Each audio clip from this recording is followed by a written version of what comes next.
Dirty dealings, corporate battles, consumer woes. This is Evening 5.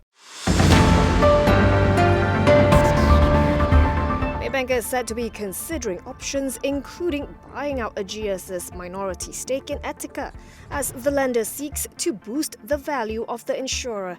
The country's biggest banking group owns 69% of Etiqa, while the Belgium insurer holds the remaining 31%. Citing sources, Bloomberg reported that Maybank may also seek to replace Ageas with another minority investor. It said a potential deal could value Etiqa at as much as $4 billion, approximately 17.72 billion ringgit. Other options include renegotiating existing bancassurance deals to help distribute insurance products. The report said deliberations are ongoing and no final decisions have been made, and Maybank could decide against pursuing any transaction.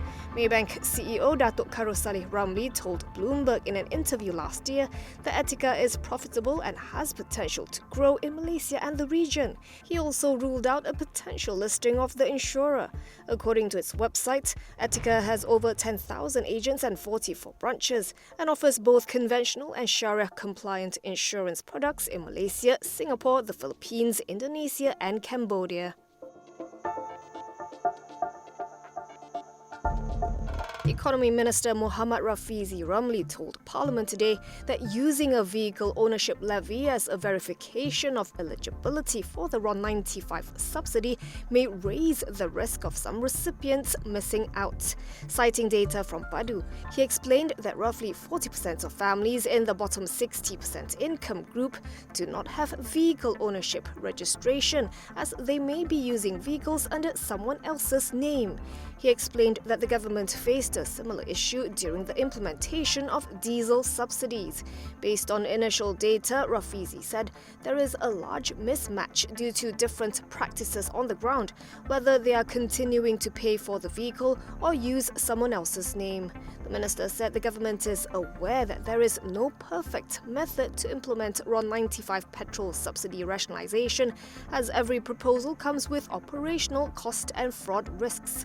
But he defended the proposed mechanism, saying that while a two-tier pricing system at petrol stations carries risks, it can be improved over time. Putrajaya's priorities, he said, is controlling the prices of goods and curbing inflation, and other methods would only have an opposite effect and end up burdening Malaysians.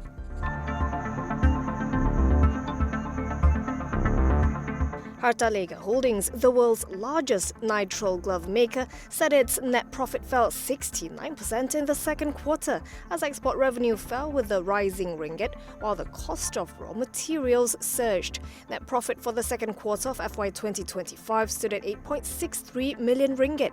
It would have made a pre-tax loss of 47.45 million ringgit without deferred tax income from incentives for capital investments for its domestic expansion.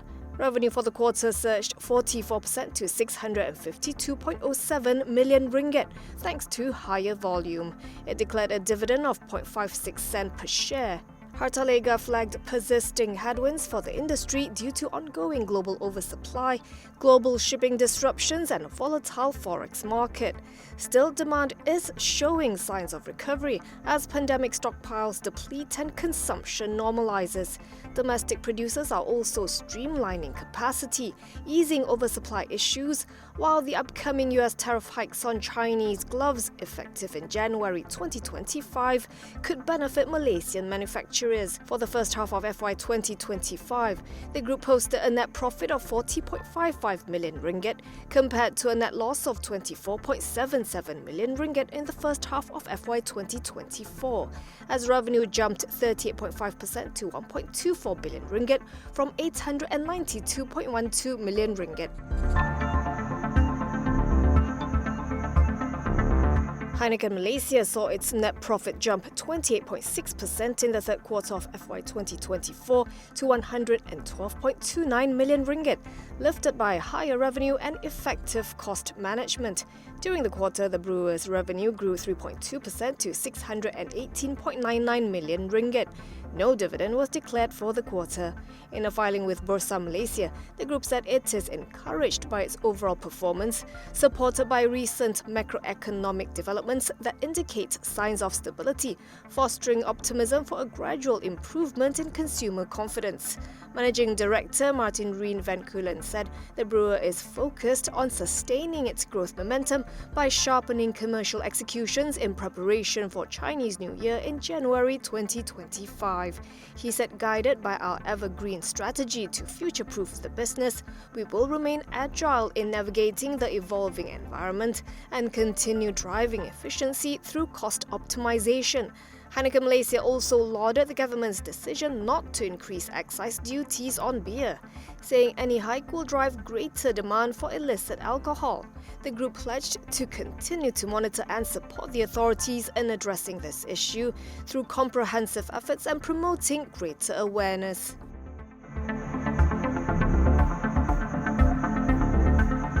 Fajarbaru Builder Group said the reason it pulled out from participating in the affordable housing development in Putrajaya, dubbed Residency Cemara, was that it had deemed the project not sustainable, following a change in requirements by Perbadanan Putrajaya. The construction and property development outfit said in a BORS filing today it had withdrawn as the developer of the project, which is estimated to have a GDV of 192 million ringgit, and has decided to pursue a much more viable opportunity.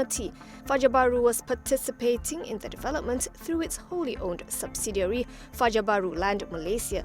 On November 8th, Fajarbaru said Perbadanan Putrajaya had accepted Fajarbaru Land's withdrawal as the developer for the integrated development but did not give any reason for its move. The company also revealed that the estimated cost incurred by Fajarbaru Land to date on works that had been done on or for the development stood at 1.2 million ringgit. It said there is no legal implication from the withdrawal.